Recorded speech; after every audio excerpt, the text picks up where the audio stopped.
우리가 마가복음을 살펴보고 있죠. 오늘도 마가복음 3장 10절, 오늘은 한 구절을 가지고 우리 함께 말씀을 나누기를 소망합니다. 마가복음 3장 10절, 개역개정 성경으로 신약 56면쯤에 있습니다. 우리 한 목소리로 읽겠습니다. 시작. 그가 많은 사람을 고쳐주셨으므로 온갖 병으로 고통받는 사람들이 누구나 그에게 손을 대려고 말려들었기 때문이다. 아멘. 이것은 살아계신 주님의 말씀입니다. 본문을 근거로 한 사람 한 사람에게 이러한 제목으로 하나님의 말씀을 나눕니다. 지난 시간 여러분 기억나십니까? 우리가 읽은 이 본문을 가지고 잠시 복습해 본다면 주님께서 제자들과 함께 모처럼 휴식을 취하시려고 한적한 바닷가로 나가시죠. 그런데 어떻게 사람들이 알고 있는지 그 휴식을 하고 있는 그 자리까지 사람들이 찾아옵니다. 많은 병자들이 찾아옵니다. 주님의 소문을 듣고 그 사람들이 찾아왔다는 것 기억나십니까? 이어서 계속 좀 말씀을 나누기를 원합니다. 주님은 예고도 없이 불쑥 찾아온 사람들을 어떻게 대하셨습니까? 접견 예약하셨습니까? 예약 안 했으면 만나줄 수 없습니다. 이렇게 대응하지 않으셨죠? 사람들이 주님을 찾아올 때 어떻게 대하셨는지 그 힌트를 우리가 그 마가복음 1장에서도 잠깐 이렇게 스쳐듯 지나왔는데 시몬의 장모 사건에서 이 부분을 우리가 생각해 볼 수 있을 것 같아요. 그러니까 예수님께서 찾아온 사람들을 어떻게 대하셨나? 그거를 우리가 생각해 볼 수 있는 그 힌트가 시몬의 장모 얘기에서 저는 발견할 수 있는 것 같아요. 이 마가복음 1장 30절과 31절은 마태와 누가복음에도 나오는데 마태와 누가는 약 2절 정도 좀 더 길게 이 장면을 설명하고 있음을 보게 됩니다. 회당에서 말씀을 주님께서 전하시다가 귀신을 쫓아내시죠. 그리고 예수님께서 베드로의 장모가 있는 집을 방문하세요. 그때 베드로의 장모는 심한 열병으로 요즘 같아서는 말라리아와 같은 그런 병을 알았을 것 같아요. 풍토병 같은 그런 병을 알고 있었던 것 같습니다. 그 당시 의료 수준으로는 이 열병을 고칠 수가 없었습니다. 그래서 예수님께서 직접 시몬의 집에 병으로 누워있는 베드로의 장모를 찾아오셨어요. 시몬의 장모는 너무 아프니까 일어나서 예수님을 맞이하지 못했을 거예요. 누워있었죠.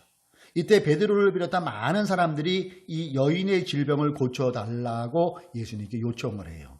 이때 예수님께서는 이 여인을 바라보시면서 한 말씀 하십니다. 그것이 뭐냐 하면은 성경에 보니까 이 장면을 예수님께서 열병을 꾸주셨다고 이렇게 기록되어 있어요. 열병아 떠나가라. 그랬더니 즉시 열병이 떠나가고 그 아팠던 시몬의 장모가 일어나지요. 병상을 떨치고 일어나서 예수님과 그의 제자들을 대접했다고, 식사를 대접했다고 그렇게 봐도 될 것 같습니다. 이런 이 기억이 나와요. 그러다가 저녁 때가 됩니다. 이때는 이미 예수님께서 병을 고치신다는 소문이 그 가버나움 온 동네에 이미 다 퍼졌을 거예요. 그날은 안식일이었어요. 유대교의 안식일 시간은 금요일 해가 지는 저녁부터 토요일 해가 지는 저녁까지를 안식으로 정했어요. 이때는 많은 것들이 제약을 받게 되었죠. 그래서 이웃집 방문도 마음대로 하지 못했어요. 저녁이 되고 안식일이 끝날 때 저녁이 되서야 병자들이 예수님이 계신 시몬의 집으로 우르르 찾아오기 시작합니다. 시몬의 집에 사람들이 막 들이잡기 시작합니다.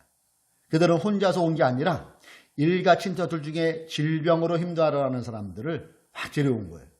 업어서도 온 사람도 있을 테고 부축해서 온 사람들도 있을 테고 들것에 실려서 온 사람도 있을 테고 아니면 본인이 힘들게 걸어서 온 사람, 개인이 찾아온 사람들도 있었겠지요. 이들이 예수님을 찾아와 자신들의 질병을 고쳐달라고 예수님께 애원을 합니다. 그때 주님께서 이들을 외면하지 않으십니다. 그들을 다 만나주셨다는 거예요. 그것도 단체로 대충 이렇게 훑듯이 만난 게 아니라 한 사람 한 사람씩 다 만나주시면서 그들의 아픈 사연에 귀를 기울여 주세요. 그리고 일일이 그들에게 손을 얹으시고 기도까지 해주십니다. 그 내용이 누가복음 4장 40절이에요. 해가 질 때에 사람들이 온갖 병으로 앓는 사람들을 다 예수께로 데려왔다. 예수께서는 한 사람 한 사람에게 손을 얹어서 고쳐주셨다. 개역 성경에는 한 사람 한 사람을 일일이라고 번역하고 있습니다. 자, 여기서 40절에 보면은 데려왔다. 그리고 한 사람 한 사람에게는 이 단어를 보면은 일정한 시간이 흘렸을 거예요. 그렇지 않습니까? 누구가 데려오는 그 시간. 근데 이 시간 동안 먼저 온 사람들 간에 어떤 상황이 벌어지고 있었음을 우리는 말씀을 통해서 생각해 볼 수가 있어요. 어떤 상황이 벌어졌을까요? 중풍병자를 얻고 온 아들이 울며금설 예수님께 이렇게 얘기도 했었을 거예요. 예수님, 우리 아버지가 제가 어렸을 적부터 중풍으로 쓰러지셨는데 지금까지 반순불수가 되셔서 거동이 많이 힘드십니다. 집안 형편도 어려워서 약한을 제대로 못 쓰고 자식들 누리를 다 못 해드려 너무 마음이 아픕니다. 예수님, 우리 아버지 좀 고쳐주세요. 이렇게 얘기하는 사람들도 있었을 거예요. 또 주님께서 이들의 사연에 귀를 기울여 주시고 외면하지 않고 경청해 주세요. 그리고 이 상황을 같이 아파하시면서 이 아들의 손을 잡아주실 수도 있다고 봅니다. 이번에는 옆에 있던 또 한 사람이 아들을 예수님 앞으로 내보이면서 말하는 거예요. 예수님, 손이 귀한 집안에 태어난 저희 사대독자 외아들입니다. 건강했는데 8살쯤에 한번 쓰러지더니 눈이 돌아가고 입에 거품을 무네요. 그러더니 성인이 된 지금도 이 병이 시도 때도 없이 발병을 합니다. 의원의 말로는 간질이라고 하는데 평생 못 고친다고 하네요. 우리 아들이 4대 독자라 장가도 보내 가문의 자손도 이어야 되는데 예수님, 우리 아들 간질 좀 고쳐주세요. 이렇게 얘기하는 사람들도 있을 수도 있었겠지요. 아버지의 간절한 부탁에 예수님이 귀를 기울여 주시고 아버지의 사연을 심각히 들어주시는 장면을 한번 연상해 보세요. 이와 비슷한 사연을 병자가 직접 말하기도 한 사람도 있을 테고 환자 가족들이 얘기를 하기도 한 사람도 있었을 테고 그 상황 속에 해는 뉘엿뉘엿 져가고 있었겠죠. 이른 아침부터 강행국을 하셔서 피곤하셨을 예수님이지만은 예수님을 찾아온 이 사람들을 외면하지 않으시고 그들의 아픈 사연을 다 들어주세요. 일일이. 그러면은 엄청난 시간이 가고 밤이 아주 많이 깊어졌을 거라고 생각해 볼 수가 있지. 예수님은 그들의 그 아픈 사연을 외면하지 않으셨다는 거예요. 그리고 같이 아파해 주셨습니다. 그리고 한 사람 한 사람에게 손을 얹고 기도해 주셨습니다. 결코 대충이 아니었습니다. 내 자식 같은 마음으로 내 부모의 심정으로 간절히 기도해 주셨을 거예요. 그리고 그 결과는 깨끗한 치료, 그들의 병이 낫습니다. 이와 동시에 그들의 아픔과 고통도 치유됩니다. 시몬의 장모가 열병에 걸려 아파 누워있을 때 찾아와 주신 주님께서 2000년이 지난 오늘 이 시간에도 이 코로나19 3차 대유행이라는 이 상황 속에서도 우리 주님은 먼저 찾아와 주신다는 거예요. 삶의 절망과 삶의 고통 속에 있는 우리를 먼저 찾아오시는 그 주님, 여러분 느껴지지 않으십니까? 이와 더불어 우리 주님은 시몬의 집에서 저녁이 되어 찾아올 병자들을 기다려 주셨던 것처럼 먼저 오셔서 기다려 주시기도 하는 주님이시라는 거예요.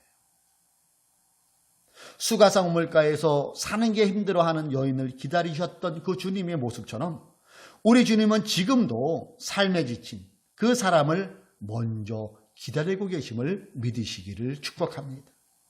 우리의 머리털까지 다 세시 받으신 주님께서는 이 사람의 상황에 맞게, 각 사람의 상황에 맞게, 형편에 맞게 때로는 먼저 찾아오시기도 하고 먼저 오셔서 기다리시기도 하신다는 것을 우리는 생각해 봐야 된다는 것이죠.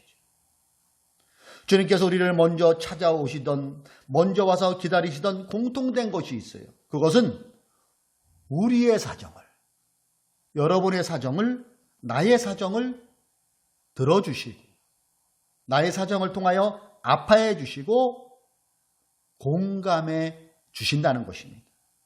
그리고 함께 울어도 주신다는 거예요. 일전에 제가 한번 소개했던 기억이 납니다. 지금은 고인이 되신 성공의 교시였던 신영벽 교수님, 그 잊어서 담론에서 저는 감동적인 구절을 하나 발견했어요. 그분이 이렇게 표현을 하더라고요. 진정한 도움은 비가 올 때 우산을 받쳐주는 것보다는 그 우산을 접고 함께 비를 맞는 것. 이렇게 정의했어요. 그게 진정한 도움이래요. 공감되지 않으십니까? 그러나 여기에도 한계가 있더라고요. 어떤 한계입니까? 인간이라는 한계. 돕는 데는 분명히 한계가 있어요. 인간은. 더 나아가 진정한 도움이란 그 사람의 문제까지 해결해주면 이상 좋은 도움이 어디 있겠어요. 바로 예수 그리스도가 이런 분이세요. 우리 주 예수 그리스도, 그분은 한계가 없으세요. 같이 울어주시고 같이 아파주시고 거기뿐만이 아니라 우리의 실생활에서 우리를 붙잡아 주시고 우리의 필요도 하나님의 방법으로 채워주시는 분이 예수 그리스도라는 거예요. 그분은 온 우주를 만드시고 인간을 창조하시고 죽은 자를 살리신 분이세요. 어디에나 계실 수 있으며 우리가 지금도 유튜브로 예배를 드리지만은 무소부지하시는 그분께서 우리가 진정으로 주님을 예배하는 그 자리에 성령으로 와 계시다는 사실도 믿으시기를 주님의 이름으로 축복합니다. 그리고 지금 저와 여러분을 찾아오시고 기다리고 계시다는 사실을 믿으시기 바랍니다. 바로 지금 코로나19 3차 대유행 속에서 2.5단계로 올라가서 사람을 만나기가 두려워지고 또 밖으로 떠나라는게도 두려워지는 이때에, 그리고 더 나아가 이런 여러 가지 상황 속에서 저와 여러분의 아픈 사연을 들어주고 계시다는 그분이 바로 예수 그리스도라는 거 여러분 알고 계십니까? 각자의 사연 속에 담긴 슬프고도 눈물 어린 사연을 들으시고 함께 울어주시고 계시다는 것도 알고 계십니까? 이 시간 우리가 드리는 예배 가운데 성령으로 이미 오셔서 계속 우리 사연에 귀를 기울여 주시고 같이 속상해 주시고 기쁘면 같이 기뻐해 주시는 주님이 우리 곁에 계시다는 거예요. 그리고 무엇보다도 우리의 문제 또한 해결할 수 있는 능력이 그분에게는 있다는 것입니다. 주님께서는 일일이 한 사람 한 사람에게 찾아와 주시고 기다려 주셔서 손을 얹어서 귀신도 물리쳐 주시고 육체의 질병도 고쳐주시고 마음의 질병, 생활의 질병 또한 고쳐주시는 능력이 하나님이심을 믿는 우리들은 믿어야 될 줄로 믿습니다. 그렇다면 이 능력이 하나님 앞에서 우리가 할 일은 뭘까요? 반응 아닐까요? 반응. 어떤 반응? 믿음의 반응. 주님께서 이미 성령으로 나를 찾아와 주셨고 예배 가운데 함께하여 주시고 이미 와서 기다려 주시다는 사실을 믿어야 된다는 것이죠. 이미 찾아오시고 기다려주시는 그분을 믿는 믿음이 우리에게 있는 한 코로나19 3차 대유행 가운데서도 우리는 망하지 않습니다.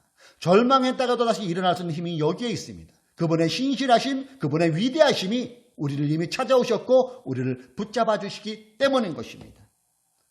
사랑하는 교우 여러분, 그 무엇 때문에 지금 아파하십니까? 취업으로 아파하십니까? 질병으로 아파하십니까? 사업으로 아파하십니까? 가정으로 아파하십니까? 무엇이 여러분을 아프게 합니까? 무엇이 여러분을 힘들게 하고 있습니까? 바로 이때 기억하십시다. 주님은 이미 우리의 아픔 한가운데로 걸어와 계시다는 것. 주님은 이미 우리의 슬픔 한가운데로 걸어 들어와 기다리고 계신다는 것. 주님께서 내모신 손을 이제 우리가 믿음으로 반응해야 된다는 것. 우리의 고통과 절망 가운데로 성령으로 찾아오신 주님, 우리의 눈물과 아픔 가운데로 성령으로 찾아와 기다려주시는 주님, 그분께 우리가 믿음으로 반응해 보십시다.